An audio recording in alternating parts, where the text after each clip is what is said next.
하나님은 인간의 부족함을 뛰어넘어서 주권적으로 그분의 일꾼들을 세우십니다. 세상은 어느 시대에나 능력 있는 사람, 잘난 사람을 찾고 주목하지요. 그리고 높이지요. 그러나 하나님은 다르십니다. 하나님이 찾으시는 사람은 세상의 기준과는 다른 것입니다. 하나님은 잃어버린 나귀를 찾는 것을 시작으로 사울의 발걸음을 사무엘에게로 인도하셨습니다. 그런데 오늘 본문을 보니까 하루 전에 이미 사울이 찾아올 것을 사무엘에게 알려주신 것을 우리가 보게 되죠. 그리고 그에게 기름을 부어 왕으로 삼으라고 이렇게 명령하십니다. 15절 보십시오. 사울이 오기 전날에 여호와께서 사무엘에게 알게 하여 이르시되 내일 이맘때에 내가 베냐민 땅에서 한 사람을 내게로 보낼 것이다. 이렇게 16절 말씀으로 이어지죠. 사울이 오기 전날에 여호와께서 사무엘에게 알게 하셨다. 여러분, 하나님의 사람은 어떤 사람일까요? 하나님의 뜻과 계획을 아는 사람이죠. 그 뜻과 계획에 순종하는 사람이 하나님의 사람이에요. 너는 내게 부르짖으라 내가 내게 응답하겠고 내가 알지 못하는 크고 비밀한 일을 내게 보이리라. 하나님께서 지명하셔서 기도하게 하시는 사람이 있습니다. 하나님의 뜻을 알려주시고 순종케 하시기 위해서입니다. 믿음의 사람은 그래서 기도합니다. 믿음의 사람은 그래서 하나님의 뜻에 마음을 활짝 엽니다. 그리고 하나님의 뜻에 순종하는 사람인 것입니다. 사무엘이 바로 그런 사람이었어요. 하나님께서 사무엘에게 명령하신 것은 베냐민 땅에서 오는 한 사람, 즉 사울에게 기름을 부으라는 것이었어요. 16절 말씀 보세요. 내일 이맘때에 내가 베냐민 땅에서 한 사람을 내게로 보내리니 너는 그에게 기름을 부어 내 백성 이스라엘의 지도자로 삼으라. 그가 내 백성을 블레셋 사람들의 손에서 구원하리라. 내 백성의 부르짖음이 내게 상달되었으므로 내가 그들을 돌보았노라 하셨더니, 여기서 기름을 붓는 것은 왕으로 삼기 위한 것이고 또 하나님의 영으로 충만케 하시는 것을 말씀합니다. 하나님은 지도자를 세우실 때 먼저 하나님의 영으로 충만하게 하세요. 예수님을 믿고 하나님의 자녀가 된 사람은 누구나 다 지도자입니다. 믿습니까? 베드로전서 2장 9절에 너희는 택하신 족속이요 왕같은 제사장들이요 거룩한 나라요 그의 소유가 된 백성이니 이는 너희를 어두운 데서 불러내어 그의 기이한 빛에 들어가게 하시니 아름다운 덕을 선포하게 하려 하심이라. 왕같은 제사장, 얼마나 놀라운 신분의 상승입니까? 우리가 다 죽을 수밖에 없는 죄의 종이었는데 예수님을 영접함으로 말미암아 왕같은 제사장이 된 것입니다.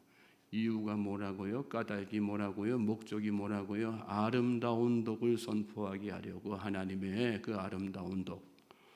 왕 되었으니까 마음대로 살아라. 예수 믿고 하나님의 자녀 되었으니까 너 원하는 거 마음껏 구하고 욕심껏 살아라. 그래서 택하신 게 아니란 말씀이에요. 이 땅에서 잘 먹고 잘 살기 위해서 하나님께서 우리를 택하셔서 하나님의 사람으로 이렇게 만드신 것이 아니라 지도자의 의식을 가지고 하나님의 아름다운 덕을 선포하게 하시기 위해서, 즉 하나님의 영광을 위해서 살게 하시기 위해서 우리를 택하신 거란 그런 말씀이에요. 그리고 왕 같은 제사장으로 만들어 주신 거란 말씀입니다.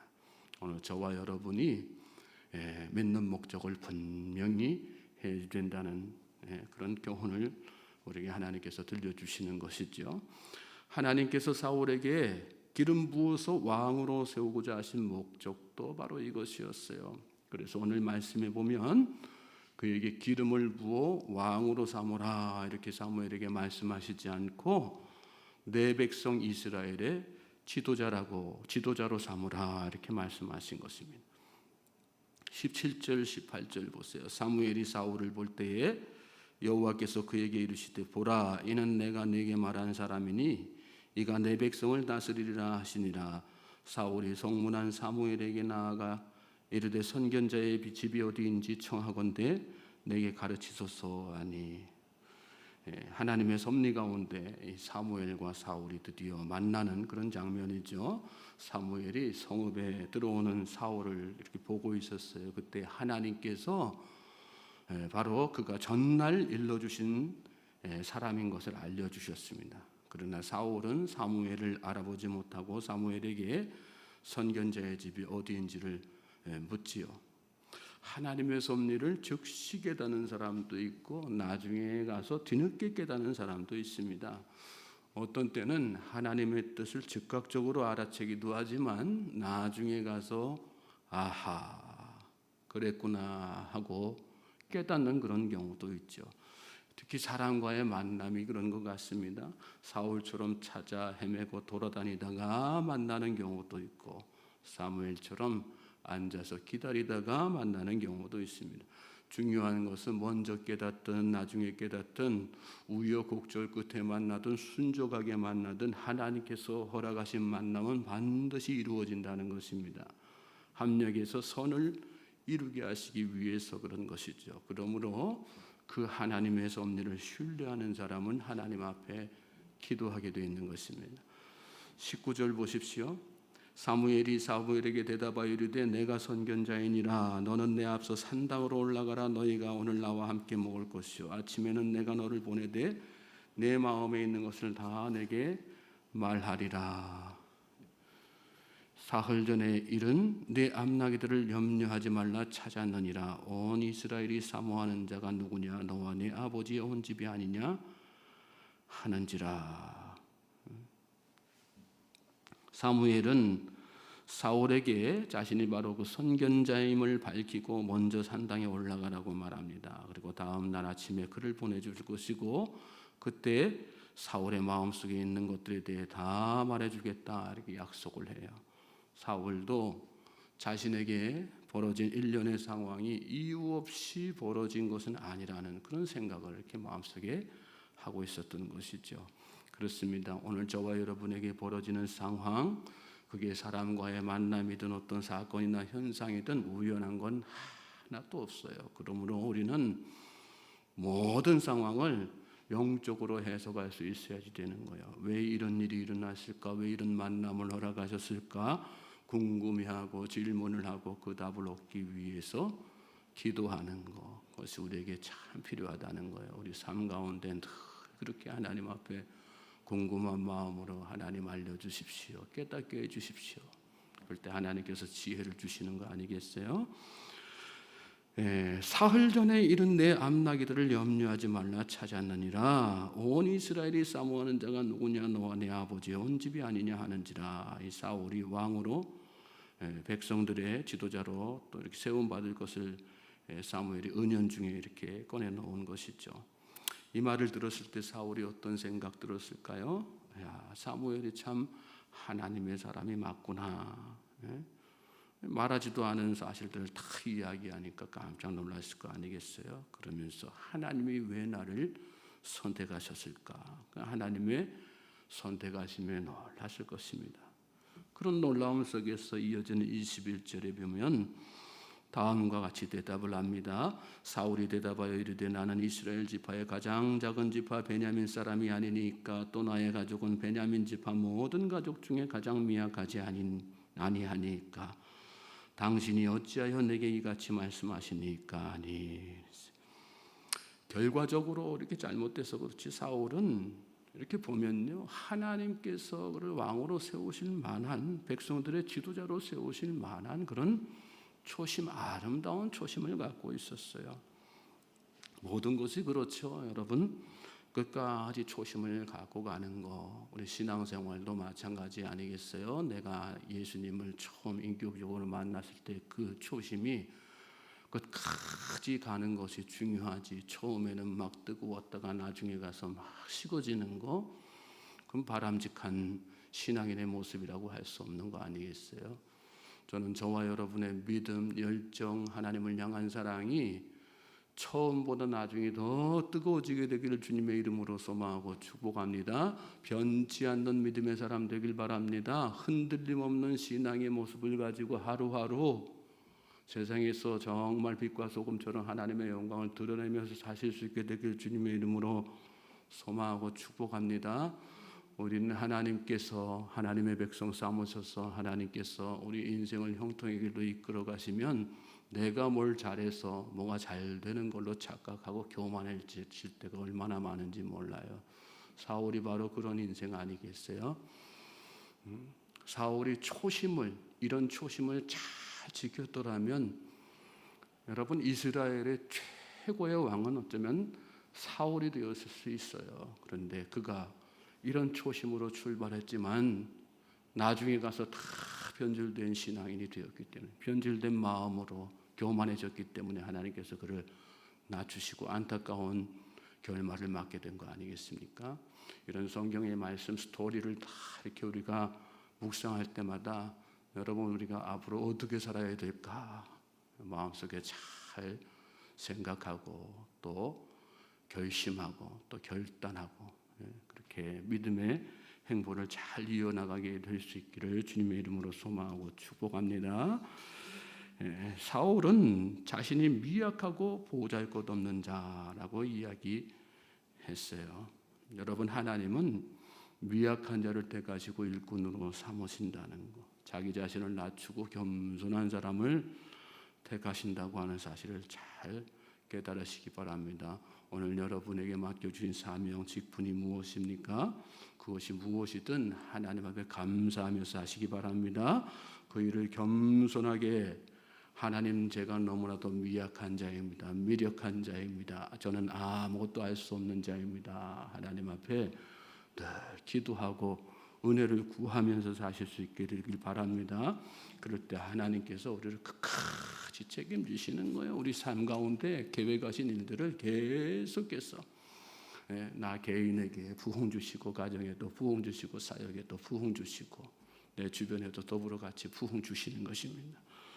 22절부터 24절 말씀 우리 같이 한번 읽어보겠어요. 시작. 사무엘이 사울과 그의 사환을 인도하여 객실로 들어가서 정한 자 중 상석에 앉게 하였는데 객은 30명가량이었더라. 사무엘이 요리인에게 이르되 내가 내게 주며 내게 두라고 말한 그 부분을 가져오라.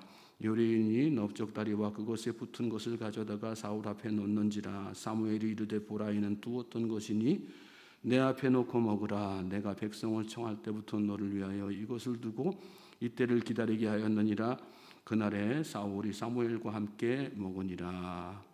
사무엘이 사울과 그의 사환을 인도해서 객실로 들어가 가지고 상석에다가 앉혔어요. 상석에 원래는 앉힐 수 없는 사람인데 앉힌 거죠.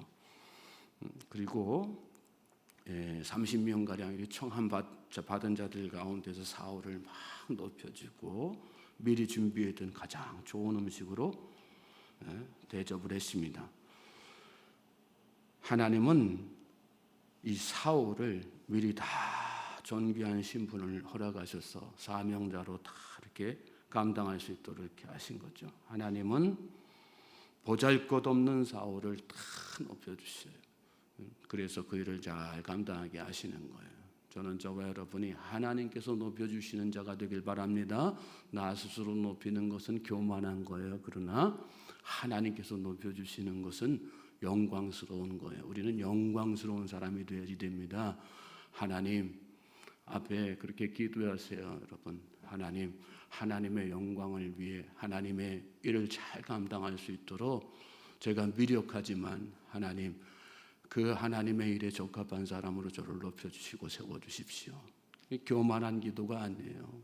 믿음의 사람으로서 합당하게 드려야 되는 기도 아니겠어요? 자리가 사람을 만든다는 이야기가 있지 않습니까? 하나님께서 왜 이렇게 사울을 이렇게 다 높여주시고 그러셨을까요? 그만한 일을 맡기시기 위해서 그렇게 하신 거 아니겠어요? 우리 마음속에 소망이 자꾸 넘치시기 바랍니다. 여러분 중에 집사님이 계세요. 하나님 제가 더 큰 일을 감당할 수 있도록 저를 권사로 세워주십시오. 제가 정말 하나님께서 맡겨주신 사명 잘 감당하겠습니다. 여러분 중에 권사님이 계세요. 하나님 저는 권사 직분도 잘 감당하지 못하는 미력한 자이지만 하나님을 믿고 최선을 다할 테니 하나님 더 중요한 일도 저에게 맡겨주십시오. 하나님 앞에 막 기도하세요. 그러면 하나님께서 세워주시는 거예요. 그 중심을 보시고, 중요한 것은 겸손한 마음이죠. 흔들림 없는 믿음, 하나님을 전적으로 의지하는, 하나님의 능력을 의지하는, 내 능력을 의지하지 아니하고. 그럴 때 하나님께서 우리 소망을 들어주시고 우리를 하나님께서 높여주시고 세워주시는 거예요. 세상에서 우리가 일할 때도 다 마찬가지예요. 내가 겸손한다고 세상 일하면서 저 직장 생활에 맨날 말단에만 있으면 되겠어요? 하나님의 일을 더 영향력 있게 할 수 있도록 제가 직장에서도 더 하나님의 은혜로 높임받고 세움받길 원합니다. 하나님, 제가 하나님의 영광이 되게 해주십시오. 그렇게 기도하십시오. 그런 소망을 품고 기도하면 하나님께서 반드시 들어주시고 적합한 자리, 적합한 일들을 다 감당할 수 있도록 세워주신다는 말씀이죠. 중요한 것은 각각의 그 자리에 맞는 합당한 삶을 내가 살고 있는가 하는 거, 참 중요한 거예요. 믿음으로 사십시오. 겸손하면서 사십시오. 하나님 앞에 열심을 다해서 기도하면서 사십시오. 여러분의 소원을 개인적인 소원으로 하나님 앞에 아뢰지 마시고 하나님의 소원을 마음속에 품고 하나님의 소원이 내 안에 이루어지기를 위해서 열심히 기도하시기 바랍니다. 그럼 하나님께서 알아서 다 세워주시는 거예요. 25절부터 27절 말씀 또 보시겠습니다. 25절부터 27절 또 같이 읽겠어요. 시작. 그들이 산당에서 내려 성읍에 들어가서는 사무엘이 사울과 함께 지붕에서 담화하고 그들이 일찍 일어날 새 동틀 때쯤이라 사무엘이 지붕에서 사울을 불러 이르되 일어나라 내가 너를 보내리라 하매 사울이 일어나고 그 두 사람 사울과 사무엘이 함께 밖으로 나가서 성읍 끝에 이름에 사무엘이 사무엘에게 이르되 사완에게 우리를 앞서게 하라 하니라. 사완이 앞서가므로 또 이르되 너는 이제 잠깐 서 있으라 내가 하나님의 말씀을 내게 들려주리라 하더라. 사무엘은 사울과 함께 지붕에서 같이 이야기를 나누지요. 사무엘은 동틀 때에 일어난 사울을 불러서 그와 함께 이렇게 밖으로 나갔습니다. 또 두 사람이 성읍 끝에 이르렀을 때 사무엘이 사환을 먼저 보내지요. 그리고 사울을 따로 불러서 하나님의 말씀을 들려주겠다고 이렇게 이야기했습니다. 하나님은 사무엘을 통해서 그분의 뜻을 사울에게 보여주시려고 그를 다 이렇게 인도해 주신 것입니다. 하나님은 그분의 일꾼들에게 말씀을 주시면 늘 인도하시고 격려하시는 거예요. 여러분, 우리 세상을 살면서 하나님의 말씀에 늘 귀 기울이고 하나님의 말씀과 동행해야 되는 이유가 바로 이것이죠. 하나님은 우리의 삶 가운데 힘들고 지치고 어떤 사역에 위기가 찾아올 때마다 뭘로 힘주시는 거예요? 하나님의 말씀으로 힘주시는 거예요. 믿습니까? 오늘 여러분이 살면서 무더위든 또 어떤 사역의 환경이든 여러 가지 처해 있는 상황 때문에 힘들고 지치십니까? 하나님의 말씀으로 위로받으시기 바랍니다. 하나님의 말씀 안에 여러분을 향한 하나님의 마음이 들어있어요. 격려가 들어있어요. 위로가 들어있어요. 소망이 들어있어요. 비전이 들어있단 말씀이에요.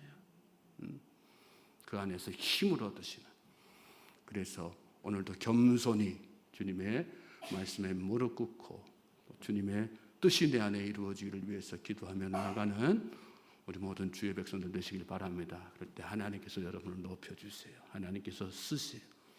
나이에 상관없이, 환경에 상관없이, 지식에 상관없이, 신분에 상관없이 하나님의 영광이 충만하게 드러날 수 있도록 세상 가운데 나로 말미암아 하나님의 살아계심이 증거될 수 있도록 하나님께서 그렇게 쓰신단 말씀이죠. 오늘도 그 믿음 가지고 하루도 하나님 앞에 기도하며 나아가는 우리 주의 백성 되시기를 다시 한번 주님의 이름으로 소망하고 축복합니다.